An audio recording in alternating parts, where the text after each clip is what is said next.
శ్రీమాత్రే నమః. అందరికీ నమస్కారం అండి. ఈ వీడియోలో ఈరోజు పంచాంగ వివరాల గురించి తెలుసుకుందాం. 2026 జూన్ 10 బుధవారం. స్వస్తి శ్రీ చాంద్రమాన శ్రీ పరాభవనామ సంవత్సరం ఉత్తరాయణం గ్రీష్మ ఋతువు అధిక జ్యేష్ఠ మాసం బహుళపక్షం దశమి తిథి. ఈరోజు సూర్యోదయం ఉదయం 5 గంటల 28 నిమిషాలకు ఉంది. సూర్యాస్తమయం సాయంత్రం 6 గంటల 29 నిమిషాలకు ఉంది. ఈ రోజు దశమి తిథి రేవతి నక్షత్రం ఉందండి. దశమి తిథి రాత్రి 7 గంటల 51 నిమిషాల వరకు ఉంది. తదుపరి ఏకాదశి తిథి వస్తుంది.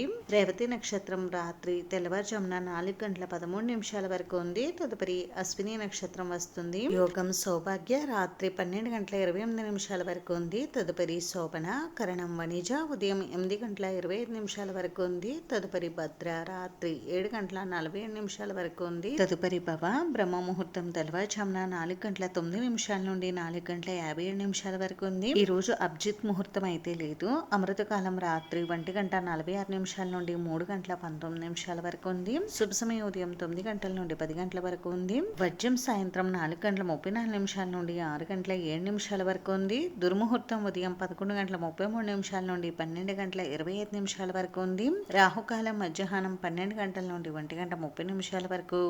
యమగండం ఉదయం 7 గంటల 30 నిమిషాల నుండి 9 గంటల వరకు. గుళిక కాలం ఉదయం 10 గంటల 38 నిమిషాల నుండి 12 గంటల 15 నిమిషాల వరకు ఉంది. ఇంక ఈ రోజు మంచి రోజా కాదా అని అంటే రోజు మంచి రోజేనండి. కానీ ఇప్పుడు మనకి అధిక జ్యేష్ఠ మాసం ఉన్నందువలన వివాహం, గృహప్రవేశం, శంకుస్థాపన ఇటువంటి శుభకార్యాలు నిర్వహించుకోకూడదు. కాబట్టి చిన్న చిన్న శుభకార్యాలు నిర్వహించుకోవడానికి రోజు అనుకూలంగా ఉందండి. ఇది ఈరోజు పంచాంగ వివరాలు అయితే. వీడియో మీకు నచ్చితే ప్లీజ్ లైక్ చేసి షేర్ చేసి సబ్స్క్రైబ్ చేసుకోండి.